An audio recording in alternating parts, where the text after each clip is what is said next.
Hello and welcome to another video from Sustenance and Covering, the only YouTube channel you need to not only survive the current apocalypse but actually enjoy it. And today we're going to be talking about why Americans are not affected by propaganda. Very interesting subject, so just hang in there with me and we'll find out why. First thing, what is propaganda? And look, I've got some little notes. You'll see me looking down every now and then. But anyway, because I don't want to go through this more than once. Anyway, I looked all over the internet and Wikipedia and all that. There's a lot of definitions for propaganda, but the basic definition that I come up with from my own observations is any message designed to benefit any entity by convincing someone to engage in an activity that they would not normally engage in. Okay, you understand what I'm saying? You're just trying to convince somebody to do something they wouldn't normally do. So propaganda really could be good or it could be bad. The problem is that you usually don't have anybody standing in line to pay millions of dollars for airtime to tell people to be nice to one another, or drink more water, or eat bread, you know. And in fact, I'm going to use that as an example. You will never see on TV somebody come on and say, eat bread. It's made out of wheat and water, and it's baked. It contains calories, and if you ain't got nothing else to eat, it will sustain your life. You'll never see that. And even if you did, that really wouldn't be propaganda. That's basically just public education. You know, if somebody didn't know bread was made out of flour and water, now they do. However, if somebody comes on and they make a little TV show about 30 seconds long and it shows this little kid sitting there with a big smile on his face, you know, rubbing his tummy, and you see him eating a piece of bread, and there's the package of the bread right there, it says Acme bread on it.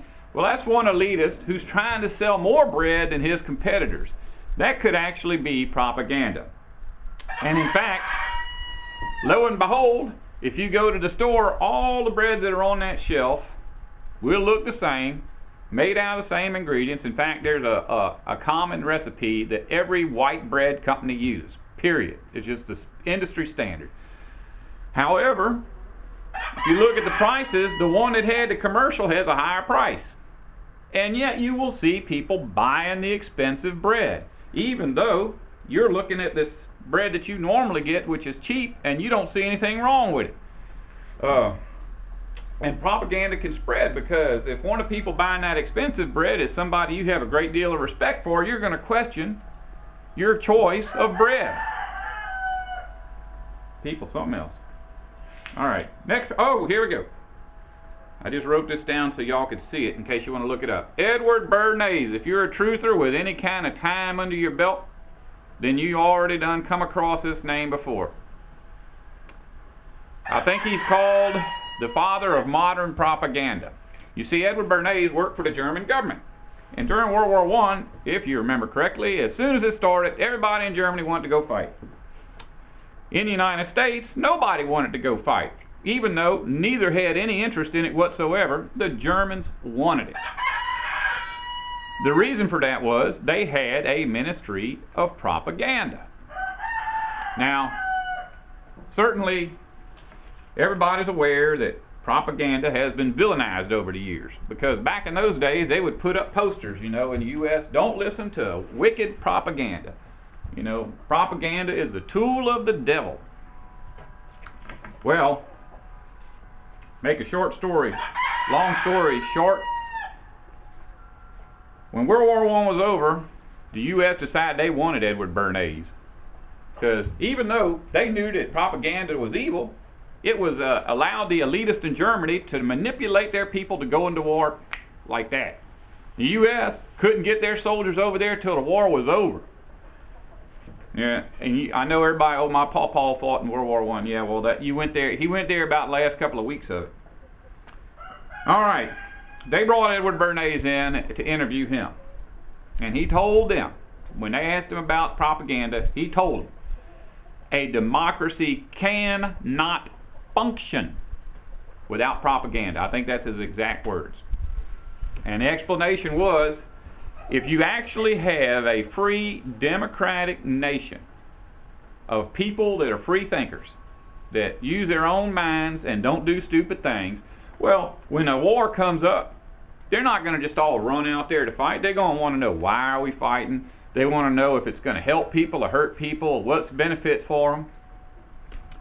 So with propaganda, you could manipulate those people. And if you've got a little elitist infrastructure, every election that comes along in a true democracy, people are worried. But with propaganda, you can actually ensure the election results before they even happen. So anyways, the U.S., they're interested in this, all the people that run the country. So they said they just go ahead and give it a little time and let the man be tested out. Well, sure enough, a test come up pretty quick. The U.S. cigarette industry or whatever decided that they could not sell cigarettes. They had some kind of product, nobody wanted it, they weren't making enough money. Was there anything Edward Bernays could do to help them? And sure enough, he said, well, just give me a couple of days to think about it. And he went off thinking about it, and he had this uncle that was crazy, kind of an idiot. And he asked him about it, and his uncle says, well, cigarette is kind of a phallic emblem, so you got to make that woman think that she's getting a phallus when you give her that cigarette. I know this is really stupid, but just bear with me. Anyhow, even though his uncle was an idiot, he went back and he come up with an idea. He got him a truckload of, see, the women's suffrage movement was going on at that time.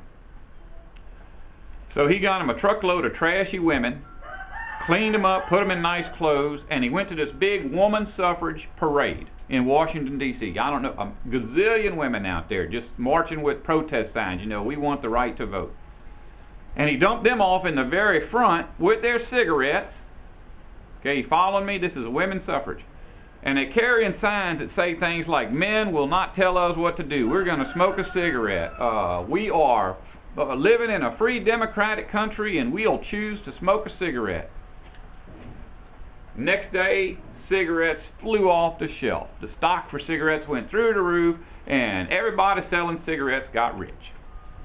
And the U.S. was impressed with this. But they says, we really aren't comfortable. We done spent the last 20 years telling people that propaganda is from the devil. We really don't know if we want to hire you or not, because people kind of already know that you're bad news.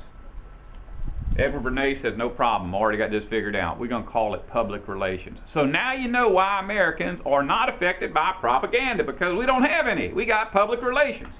It's just a coincidence that one of the founding fathers of propaganda was the founding father of public relations, and the fact that every single thing he did with his propaganda company is exactly the same thing he did with his public relations company. Now, you say you're not affected because you don't buy cigarettes. They're addictive, damaging to your health, and you got to choke down 2 packs of them before you can even tolerate them. However, this brings up another subject. Advertising today. Are you affected by the Super Bowl? Now, everybody says that they just watch the Super Bowl for the ads, for the entertainment value, but they don't rush out and buy them products. Has no effect on them whatsoever. It may interest you to know that billionaires do not normally throw away money. So when they spend $1 million a second on a TV commercial, they're making money off of somebody, even if you don't think it's you. How about this for an example? I did not watch the Super Bowl, have not looked up any of their stupid ads, but I went online and typed in Google Super Bowl ads 2011, and I'm looking at the list, things I'm familiar with. I think Pepsi and Budweiser, but also said on there GoDaddy. Now, I do not have any idea what a GoDaddy is. Could be a scooter, I don't know. Could be a new way to wipe yourself. Have no idea what it is. In fact, unless somehow, someday, I'm hooked up to a life support system and a doctor comes in and says, look, you're going to die tomorrow unless you let us use GoDaddy, and guess what? It's free. Then I'm interested in GoDaddy. Up until then, not interested. Please don't post on my YouTube video what a GoDaddy is. Don't want to know. If this system don't collapse for 2 more years and they still got YouTube in 2 years and somebody posts on there, do you know what a GoDaddy is? I want to be able to proudly say no. All right. Okay, that there was commercial products. Unless the commercial products are produced by slave labor, which sadly almost everything commercial is nowadays, they will not harm anybody but you. You know, just like the bread. You work hard for your money. You go to the store with that propaganda, public relations in your head. And instead of buying a $1 loaf of bread, you buy a $2 loaf of bread because of some kind of commercial. That only hurts you. That just takes money away that you could spend on your kids' education or clothes or entertainment, whatever. However, what happens when the government uses propaganda? Public relations. Well, let's think about this. Have you ever seen a bumper sticker on a car that says, "Kill Muslims for oil"? Or have you ever come across a commercial that says, "Let's attack Pakistan to keep China from getting to the oil"? Or has anyone ever drove past you with something wrote on their car that says, "Support combat"? Of course not. See, that would just be somebody trying to make you do something. But it isn't using the manipulation that's associated with public relations. So we don't have things like that. We have things like support our troops. Should you support your troops? Well, obviously you should. These are young people going overseas to, in their minds, fight for your freedom. Yes, you should support your troops. However, the message, when a young person sees "support our troops" on the back end of every one of his friends' cars, next thing going to happen, he's going to graduate, and at 18 years old, he's going to be standing in a foreign country with a gun in his hand.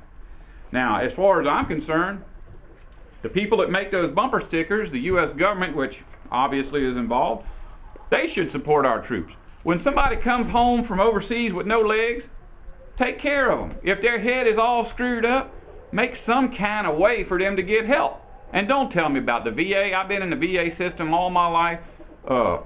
That is nothing but smoke and mirrors to make it's actually part of the propaganda machine.